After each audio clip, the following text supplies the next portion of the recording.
The Great Concourse promised safety but drowned every crisis in endless committees, oblivious to the cosmic anomaly devouring frontier worlds. Desperate colonies cried out, only to be buried under centuries-old protocols designed to preserve a stagnant status quo. One young civilization, the Zolarans, shattered galactic etiquette by leaving the concourse and forming their own fast-acting accord. Their ragtag alliance tackled the deadly Mreezer cascade head-on, building anchor arrays on the fly to save countless stranded systems. Furious power brokers in the concourse branded them renegades, until the old bureaucracy's own fleets faced total annihilation. Near the swirling heart of Mreezer, battered concourse ships begged for rescue from the very rebels they'd once denounced. A fragile unity formed, with both sides combining raw agility and ancient resources to tame the unstoppable cosmic threat. Gray zone conspirators, hidden networks, and one defiant official bridged the gap between official dogma and life-saving improvisation.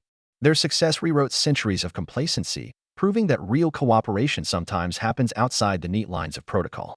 Now the concourse stands on the brink of evolution, torn between protecting its traditions and embracing a bolder future. Stay with us if you want to know how the story ends, and don't forget to subscribe. They called it the Great Concourse, a majestic interstellar seat of power, where the oldest civilizations set out to guide younger species through carefully curated protocols.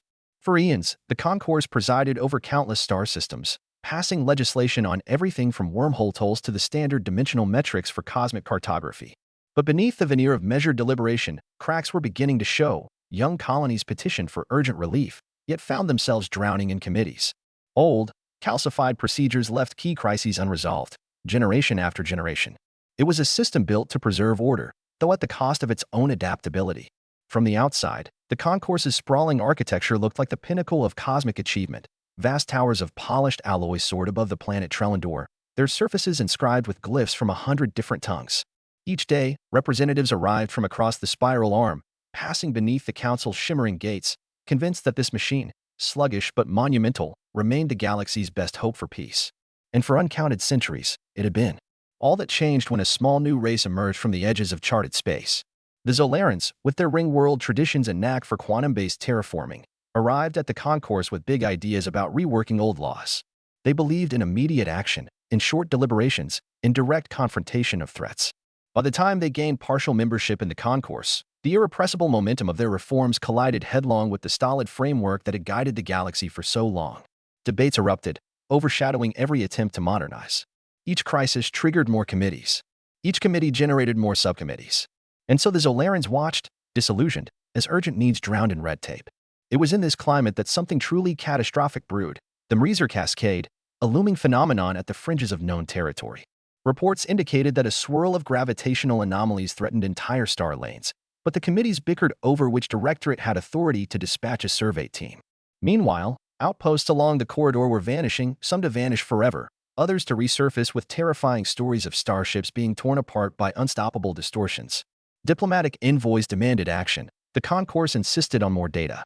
Days turned to weeks, weeks to months. The Mreezer cascade grew stronger, swallowing entire shipping routes, paralyzing trade, leaving thousands of worlds on the brink of famine or isolation. Desperate pleas from frontier colonies piled up in the concourse's grand archives, waiting for some bureaucratic blessing sign from high up the chain. And so, in a quiet revolt, the Zolarans left the concourse. Not a bombastic announcement, not a blazing conflict, just a short, efficient message: we can't wait while the universe burns. We wish you luck, but we must handle our own survival. Then they severed formal ties, departing Trellandor overnight. 2,000 pages of membership codes, trade pacts, and diplomatic obligations undone with a single stroke. The concourse reeled, outraged, confused. Some labeled the Zolarans renegades, others dismissed them as naive upstarts. Still others whispered that, behind the scenes, multiple species sympathized with them more than they dared admit. Kalen Sir was a junior staffer in the Secretariat of Emergencies at the concourse's central tower. My role involved filtering incoming crisis calls, funneling them into specialized working groups. So I was one of the first to notice that the number of emergency petitions skyrocketed after the Zolarans' exit. Refugees from the Mreezer corridor, starship captains reporting savage distortions, entire worlds cut off from normal supply lines. We tried to route these concerns as per procedure, cross-sector subcommittee number 196 on spatial anomalies. But number 196 was overworked, its membership incomplete. Then the matter was forwarded to the Interstellar Appropriations Commission, who had to evaluate the budget for a reconnaissance mission. Then, well, the story repeated in 100 ways. No single authority took responsibility. Meanwhile, the Mreezer cascade devoured another trade route. More shocking still, the Zolarans reappeared in news bulletins from the frontier. They had formed their own coalition, an ad hoc assembly of races disillusioned with the concourse. They called themselves the Resolute Accord. Faster, looser, with minimal bureaucracy. Some called it lawlessness. Others called it liberation. Word spread that, while the concourse committee still argued, the Accord had launched a small fleet of advanced ships to investigate the Mreezer distortions. Their crews returned with data, shaped immediate solutions, and even began constructing protective anchors around vulnerable star systems. The results were messy, improvised, but real. And suddenly, across the galaxy, systems in dire straits began reaching out to the Accord for help quietly, at first, worried about reprisals or condemnation from the concourse. But help arrived, sometimes within weeks. The stories of success multiplied. At the concourse, tensions soared. The Old Guard found the Accord's approach subversive. High Commissioner Rilloth of the Krent Collective publicly condemned the Zolarans, labeling them an unauthorized parallel structure. She proposed sanctions, calling for an immediate censure. The Secretariat prepared documents, assigned subcommittees to handle it. Meanwhile, starving refugees from Mreezer's outskirts continued drifting aimlessly in search of a safe port. I found myself at the center of this whirlwind. Stationed in the Secretariat's crisis ward, I stared at transmissions from remote colonies that begged for rescue. Each day, more pleas arrived, and each day, protocols demanded more steps. Finally, in my frustration, I reached out to an old Zolaran friend I'd studied within the Diplomacy Academy, McKenna Ure, who had become a liaison in the newly formed Accord. I half expected my message to vanish into the void, but to my surprise, she replied within hours. If the concourse won't mobilize, she wrote me, there's a place in the Accord for anyone who cares about saving lives more than writing documents. But if you come, be prepared to break rules. I wasn't ready to break them, not yet.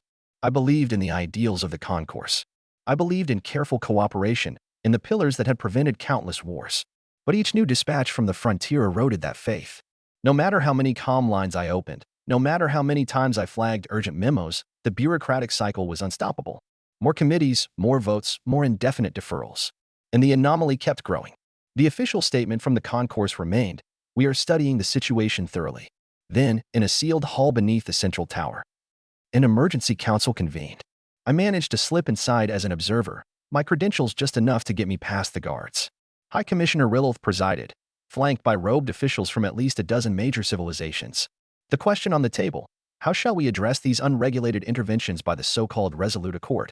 Accusations flew. Some wanted to brand them criminals. Others insisted on reining them in through condemnation. Only a few voices pleaded to collaborate. None advocated an actual alliance, and nobody proposed letting the Accord's data be considered valid. They questioned its authenticity, claimed it might be propaganda to shame the concourse. I recall standing at the back of that hall, watching the delegates argue over semantics while a holoscreen displayed images of entire star systems collapsing into swirling cosmic ruin. I'd never felt such a surge of helpless anger in my life. Because I knew we had the resources to help. The concourse boasted the largest combined navy in known space, plus research facilities on 1,000 worlds.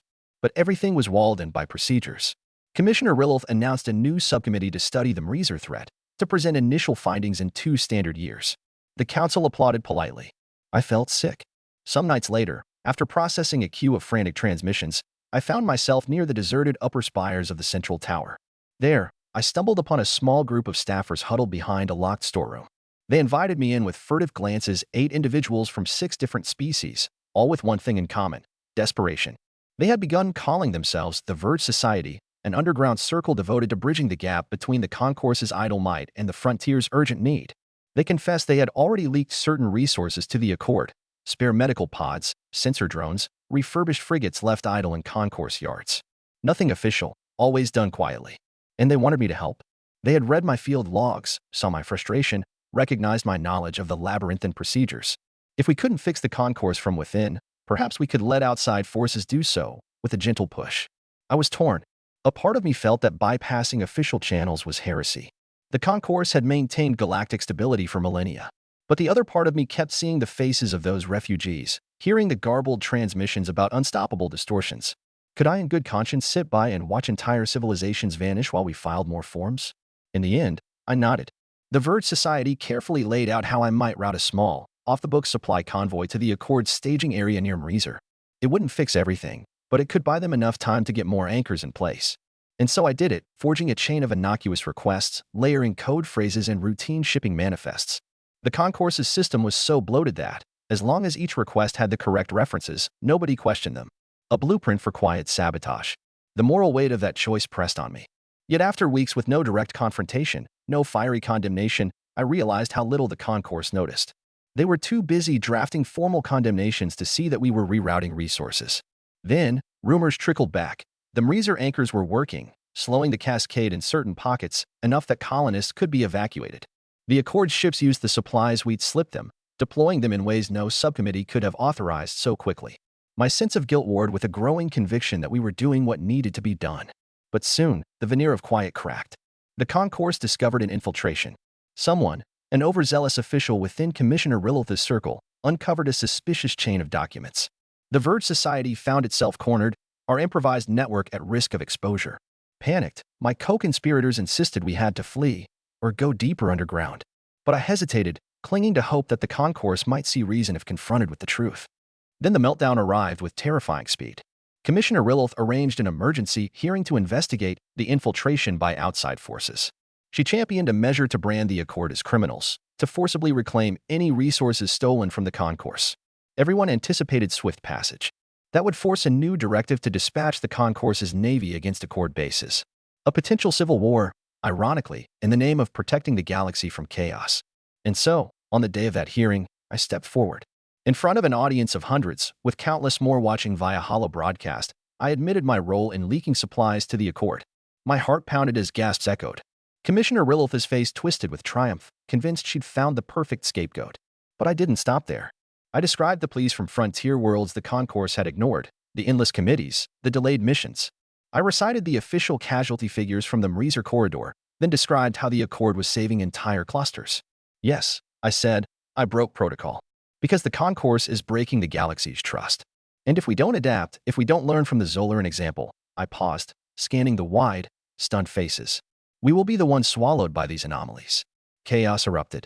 Some delegates cheered, others demanded my immediate arrest. The hearing devolved into a shouting match. That might have been the end of it, had not a high-level official from the Amet Central World spoken up. We have reports from our border outposts praising the Accord's swift relief. Is that so terrible? Perhaps it's the concourse that needs an inquiry. More delegates rose, some to defend me, some to condemn me. Rilith hammered his staff, trying to restore order. The assembly disintegrated into a swirl of contradictory motions. In that confusion, I slipped away, guided by a silent guard who quietly sympathized with me. I half expected to be caught. Instead, I fled Trellendor with the help of the Verge Society's final gambit, boarding an unregistered freighter that had once carried concourse relief goods. Our destination? The Accord's main staging hub near Mreezer. I had no illusions that the journey would be safe. The anomalies twisted space lanes unpredictably, but I was determined to see with my own eyes what the Accord was accomplishing, and perhaps find a new path forward for a galaxy on the brink. A few days into our flight, a fractal storm of subspace distortions nearly tore our vessel apart. We survived by sheer luck. Well, that and the pilot's skill in weaving us through seemingly impossible angles. At last, we entered a region of calmer space. Adrift around us, we saw ships of every shape and origin, from battered cargo haulers to sleek war sloops. Some displayed insignia I'd never encountered. No single authority, no uniform design. This was the Accord's ragtag armada, each vessel bound not by bureaucratic decree, but by a shared resolve to stand against unstoppable cosmic threats. We approached the largest station, moored to a partially constructed anchor array that glowed with ephemeral brilliance. The array's scaffolding shimmered like an incomplete lattice of star metal rods, designed to channel or dampen the Mreezer distortions. Our ship glided carefully into a docking slip. The corridor beyond was crowded with multi-species crews, hurriedly exchanging tools, data, and salvage. Some recognized the mark of the concourse on our freighter's hull but said nothing. Suspicion lurked in their eyes, but they had other priorities. A team of Zolarans guided me deeper into the station, until I found McKenna waiting outside a makeshift command center. She greeted me with a faint smile, antennae quivering. "Kalen, you came after all." The station thrummed with activity. Alarms blipped, voices shouted across the open floor, and overhead screens scrolled lines of sensor data. A swirl of tension, but also creative energy, a will to solve problems now, not next century. I never felt that in the hallowed halls of the concourse. McKenna led me through the command center. On a dais in the center, a tri-species team manipulated a holographic map of the Mreezer corridor. On its edges, flickering signals indicated chaos, pulsing red zones where anomalies threatened entire star clusters. "We're racing to complete the next set of anchors," McKenna explained quietly, "but we're short on materials. We can only guess how long each zone will hold stable." if more resources don't arrive soon. She trailed off. We both understood the rest. More worlds lost, more trade routes severed. Concourse has those resources, I said, feeling a bitter taste. But they won't mobilize them without a formal resolution. McKenna exhaled. We've tried. Our envoys face a labyrinth of conditions. Meanwhile, ships from other frontiers keep joining us. Some bring refugees, some bring volunteers. But the galaxy's big, and the corridor might unravel faster than we can patch it. She introduced me to a selection engineer named Tintro, who was overseeing the partial anchor arrays. They'd rigged components from half a dozen different technologies, Zolar and quantum dampeners, Tarish field lattice projectors, and scrap plating from archaic dreadnoughts. Tintro's voice hummed with pride. Crude, but every little helps. We anchor one corridor, then shift to the next. Trouble is, we're spread thin. Observing them work, I felt a twinge of awe. They solved immediate crises with minimal hierarchy or official decrees. Yes, it looked chaotic, but every corner of that station buzzed with synergy. People cooperated because they had to, because each second could mean the difference between life and death for entire star systems. Their system was not perfect. I overheard arguments about where to deploy limited anchor segments. Some suspected sabotage from agents loyal to the concourse. And more than once, a group stormed out, complaining about the Accord's lack of structure. But at least they accomplished something. Their anchors saved real lives, day by day. News arrived that a massive wave of distortions threatened the planet of Kirillvesh. The Accord's local reps had no illusions. They lacked the ships to evacuate all inhabitants. The planet's leadership had begged the concourse in vain. In desperation, they turned to the Accord. So McKenna and Tintro scrambled a relief expedition, hoping to hold the anomalies at bay until a partial evacuation could be done. They asked if I'd come along. My knowledge of concourse-coded ships might help them salvage or repurpose abandoned vessels in the region. I hesitated, but the desire to help overcame my lingering loyalty to official channels. Off we went on an old frigate armed with half-tested anchor modules. The journey took us deeper into the Mreezer region than I'd ever been. We passed through swirling pockets of cosmic weirdness, loops of light that blinked in and out, star patterns that seemed to distort at random. Our instruments beeped and shrieked, half blind to the ephemeral forces. Yet Tintro and the Zolaran pilots pressed on. We emerged near Kirillvesh, scanning the planet's orbit. A small flotilla awaited us, mostly old cargo haulers and a battered passenger liner. They'd gathered refugees but had no place to go. The corridor behind them had collapsed, leaving them stranded in a bubble of precarious normalcy that might vanish at any moment. McKenna took command, instructing the flotilla to cluster near the frigate while Tintro quickly rigged anchor rods around them. It was a risky improvisation, forging a temporary subspace shield that could buy them time to find a stable exit route. As they hammered rods into position, a wave of distortions rolled through the system, flickering in arcs of plasmic brilliance. One cargo hauler was snatched away in a swirl of lights, presumably lost forever. Others drifted helplessly, engines malfunctioning in the chaotic space-time currents. From the bridge, I helped interpret some old concourse sensor algorithms, identifying stable pockets for a potential microjump. If we can align these readings, I said, we might open a short corridor to the nearest safe zone. Tintro nodded, trusting that these venerable codes, locked away in the concourse archives, could indeed help. This was the synergy the entire galaxy needed. An official who knew hidden bureaucratic resources, combined with frontline rebels who actually used them to do good. We launched the microjump attempt. For a breathless minute, the entire flotilla seemed to vibrate between existence and oblivion. Then the swirl parted like a torn curtain, revealing a new region of space. Our battered ship soared through, anchor rods sputtering behind us in a cascade of sparks. The microjump ended near a calm patch outside Mreezer's direct influence. Kirillvesh's evacuees cheered. Many lives saved in a single, unapproved, borderline miraculous operation. This success echoed across the Accord's networks. We returned to the station heroes, greeted by applause and corridors that still smelled of burnt plating and ozone. But we also learned that the concourse had escalated. Commissioner Rilith's hearing had concluded with a partial condemnation. No direct war declared, but a vow to reassert control. The concourse was massing a fleet at the far side of Trellandor's warp nexus. Rumor had it they might forcibly block the Accord from operating in Mreezer, claiming to secure the region. The last thing the galaxy needed was an internal conflict on top of cosmic disaster. In an emergency meeting at the station, leaders from the Accord debated how to respond. Some wanted to prepare for battle, rallying all allied ships to stand against the concourse. Others insisted on a diplomatic approach, hoping the concourse might be reasoned with. McKenna turned to me. Kalen, you know them best. Is war inevitable? My mind reeled. The concourse was slow, but not suicidal. Could they really attack the only force effectively fighting the Mreezer threat? On the other hand, pride and tradition ran deep. Rilith might see the Accord's success as a direct challenge to the concourse's moral authority. Hardliners could spin it into a justification for violence. I spoke carefully. You might face confrontation if the concourse leadership sees no other way to save face. But many inside those halls are uncertain or secretly supportive of your actions. If you can reach them, maybe you can broker an agreement. Thus began a frantic push for negotiations. The Accord dispatched envoys to Trellendor, hoping to secure a ceasefire or a mutual cooperation pact to handle the Mreezer crisis. Meanwhile, the rest of us braced for the worst, continuing anchor construction and rescue missions. Each day brought new rumors, battles rumored to break out, or a partial compromise might be in the works.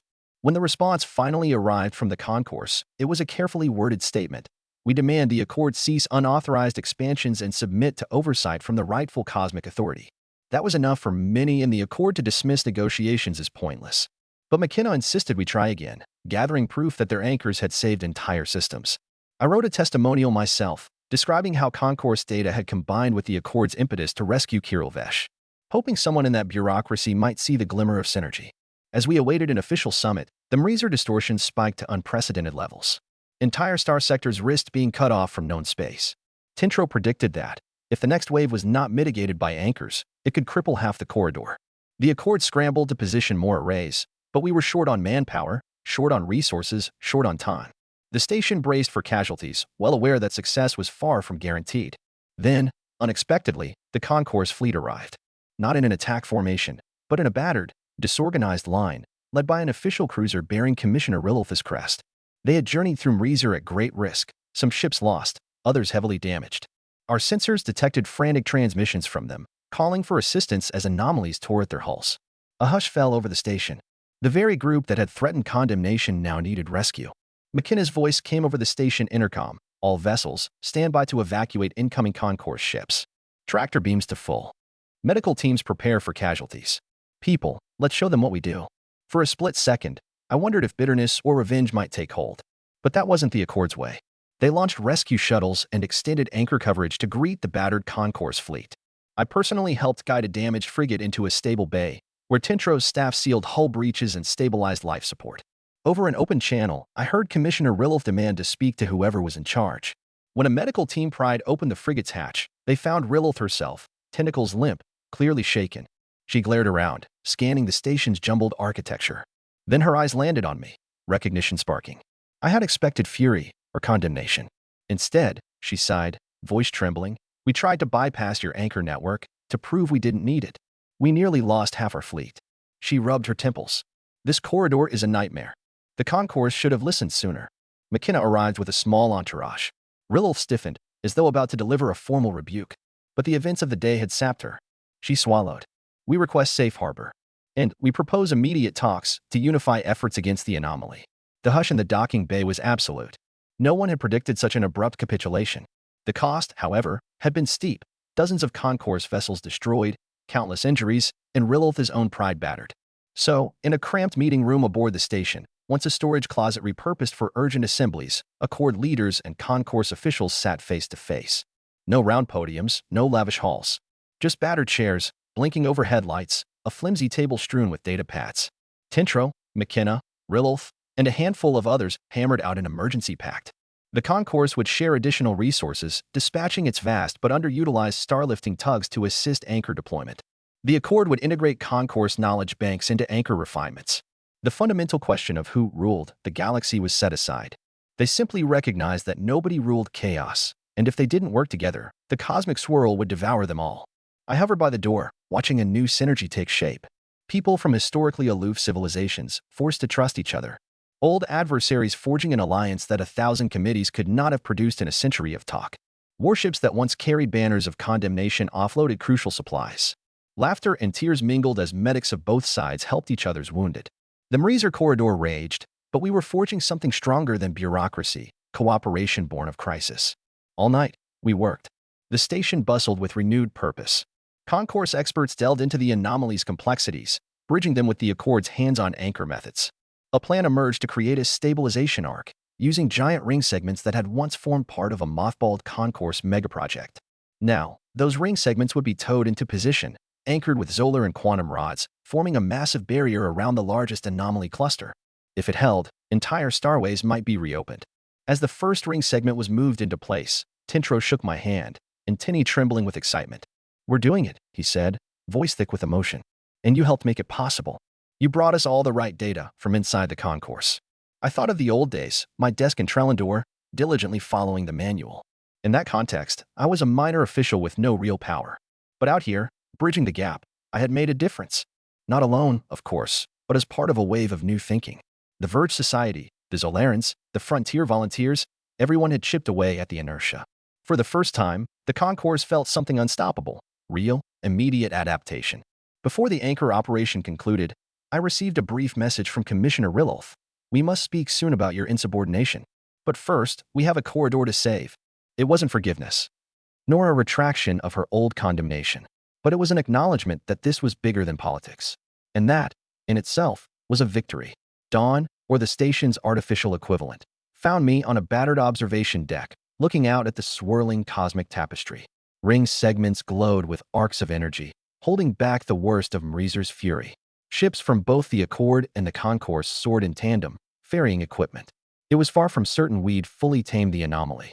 But we had a chance, and that chance existed only because the galaxy's hidebound laws had finally bent. McKenna stood beside me, silent. In the distance, one of the ring arcs sparked, threatened to collapse, then steadied as additional rods locked into place. We heard a cheer ripple through the comm channels. The moment felt like living history. The day the old system recognized it had to evolve, or die. The day the rebels and the bureaucrats learned they needed each other. I remembered the archives at Trellandor, how they boasted of an unbroken chain of governance. Yet no chain is truly unbreakable. The Mreezer Cascade had tested that chain to its limit, pushing entire star systems to the brink. In that crisis, the Concourse discovered that the Zolarans' approach, urgent, flexible, unconstrained by infinite committees, was not simply troublemaking. It was a lifeline for a galaxy outpaced by its own threats. Somewhere down the line, we might see more confrontations. The old guard might still try to reinstate total control. The Accord might grow frustrated with the Concourse's halting reforms. But for now, a spark of hope prevailed. A demonstration that compromise, when forced by necessity, could override centuries of protocol. And maybe, just maybe, the galaxy would be better for it. Over the next few weeks, the anchor ring was completed piece by piece, each section requiring a delicate interplay of Concourse capital ships, Accord engineers, and 1,000 improvised solutions. Joint teams overcame design mismatches by day and wrestled with supply bottlenecks by night. Exhaustion was universal, but so was a sense of shared destiny. The swirling anomalies abetted in certain pockets, allowing supply routes to open again. Freed from isolation, several frontier systems traveled to the station in caravans, offering trade, volunteers, or simply to see the new alliance in action. With them came news, more star clusters at risk, more unstoppable phenomena, but also fresh optimism that if this patchwork partnership worked here, it could work elsewhere, too. I, Kalen sir, found myself juggling roles I never anticipated. Part negotiator, part logistician, part archivist. Concourse delegates consulted me for insights into the Accord's unorthodox style, while newly arrived frontier reps asked me about the Concourse's hidden arsenal of resources. Tintro teased me that I'd become a living fusion of the two worlds. He wasn't wrong. As tensions mellowed, we all realized that the old ways and new ways had to blend. The Concourse provided some measure of wide-scale coordination and centuries of stored knowledge. The Accord contributed agility, boldness, and a willingness to experiment. The synergy was chaotic but unstoppable. Commissioner Rilloth recovered from her ordeal, adopting a begrudging respect for the station's impromptu leadership. She never apologized for her earlier aggression, but she began quietly pushing for formal recognition of the Accord's authority in Mreezer. "Let's not pretend we can do this alone," I overheard her tell a senior Concourse official. "We must integrate them into some official framework, or we'll look like an even bigger relic." High rhetoric from a woman who once scorned the Zolarans as renegades. In turn, certain Accord members realized they needed large-scale governance after all. Running rescue ops for a few dozen systems was one thing. Coordinating half the galaxy's major shipping lanes was another. So planning committees formed, though far smaller and more dynamic than the Concourse's norm. Still, each session ended with actual decisions and no indefinite deferrals. It amazed me how swiftly they hammered out viable steps. "We need to reinforce Corridor X, or we must open a new supply base near Star Y. 1,000 small breakthroughs each day." Meanwhile, from the Verge Society's hidden corners, more staffers emerged. They confessed their roles, revealing how they had systematically funneled resources to the Accord. Instead of condemning them, The concourse found itself quietly grateful. Without that clandestine sabotage, the anchor arrays wouldn't have been completed in time. A surge of uneasy relief spread across Trellandor. If these traitors had saved the galaxy from meltdown, what did that say about the system's holy protocols? A turning point came when an official from the concourse's diplomatic council arrived to the station, bearing instructions to formalize a joint emergency charter. She introduced herself as Liaison Aram Dow, clearly uncomfortable in the station's hustle. She carried with her a thick digital file, replete with a typical labyrinth of subclauses. "We want to codify the partnership," she told McKenna and me. "But the concourse can't just sign a short 2-page document. We have traditions, you see." McKenna raised an eyebrow. "If it's more than 100 pages, your anomalies might devour us all first. We can't freeze rescue operations while we parse paragraphs." Aram reddened, stammering that it was only 230 pages. So the stalemate threatened to reappear, but times had changed. Under pressure from Tintro, Rilulf, and the station's entire community, Aram found ways to strip out entire sections. The final text was still bulky, but it could be read in a few hours, not months. That alone felt like a revolution in the concourse's culture. In parallel, a fleet of newly arrived ships, sporting the Accord's improvised insignias, began patrolling Reezer for any sign of fresh distortions. They discovered something alarming. Deeper inside the swirl lay an intense gravitational knot, a supermassive sink that no known technology could stabilize for long. "We can buy time," Tintro told me. "But if that knot breaks through, it might unravel half the corridor." The new joint charter gave them authority to mount a risky expedition, combining Concourse heavy-lift cruisers and Accord anchor layers to create a final line of containment. This would require enormous energy, possibly draining entire starlances of resources. Debates erupted in the station's halls. Some claimed it was a suicide mission. One bright morning, or what passed for morning in our artificial cycles, the combined expedition set off. We watched from the station's sensor arrays, biting nails, antennae, or tentacles, depending on species. The subspace readings soared. At times, transmissions from the expedition cut out, reappearing in bursts of static. Then, hours later, a ragged cheer erupted in the main docking bay. They had done it, at least partially. The new barrier deflected the worst of the gravitational knot, preventing a total meltdown of Mreezer's warp structure. The corridor stabilized to a tenuous equilibrium, enough that normal star traffic might eventually resume. It wasn't a final fix, but it prevented the apocalypse scenario we had all feared. Upon returning, the expedition's leaders, Zolaran, Concourse, a half-dozen frontier species, stood together in the battered docking ring, where onlookers greeted them with more cheers than Trellandor's highest halls had heard in centuries. On that day, as fluid leaked from overheated thrusters and improvised anchor rods glowed with residual cosmic energy, we witnessed a glimmer of what the galaxy could become, not a monolithic bureaucracy nor a patchwork rebellion, but a synergy that fused the best of each approach. And so, life on the station settled into a new normal. Concourse fleets continued to arrive, not as invaders, but as reluctant partners. Accord ships flew rescue missions unimpeded. The Mreezer corridor, still dangerous, still unpredictable, became a proving ground for the future of interstellar cooperation. In time, the station even established a small protocol office to mediate between heavily rule-bound delegates and freewheeling frontier captains. It was staffed by equal parts Verge Society rebels and ex-concourse officials who had grown tired of endless committees. They hammered out short, direct guidelines for operations, acknowledging the need for some structure. But these guidelines rarely exceeded a page or two. One evening, I found McKenna seated in a cramped observation bubble, staring at the swirling lights of Mreezer. "We're building something, Kalen," she said quietly, "something the galaxy's never quite seen before. The old ways had their virtues, but they strangled themselves. The new ways alone might devolve into chaos. Perhaps we've discovered a middle path." I sank onto the bench beside her, the glow of the corridor painting our faces in shifting blues and reds. "If we keep it balanced," I replied, "the galaxy could thrive. But can we keep bridging these extremes?" She shrugged, a distinctly Zolaran gesture meaning acceptance of the uncertain. "We'll see. For now, every anchored star lane, every stabilized outpost, that's proof we can act faster and smarter together." A beep from my comm unit signaled another urgent inbound message. The planet Rasalia had lost contact with 2 settlements after unusual solar flares. The concourse would have proposed a new committee on flare management, but here in the station, we'd gather a rescue team within the hour. I turned to McKenna. "Shall we?" And in that moment, I recognized how far I'd come from the stifling corridors of Trellandor. Instead of waiting for official clearance, I simply rose, ready to coordinate an immediate mission. The line between official and unofficial had blurred, replaced by a single question. Does this help? If yes, we did it. The galaxy was changing. And though I knew the road ahead would be full of friction, mistrust, and new cosmic threats, I saw a flicker of hope for a future where tradition and bold innovation could coexist, forging not a cosmic debate club, but a cosmic rescue team. No grand announcements ended that day, no triumphant final proclamations. Just the hum of ships departing on their next rescue, the hiss of anchor rods being prepared for the next swirl of anomalies, and the murmur of voices from a dozen races planning ways to keep the Mreezer corridor stable.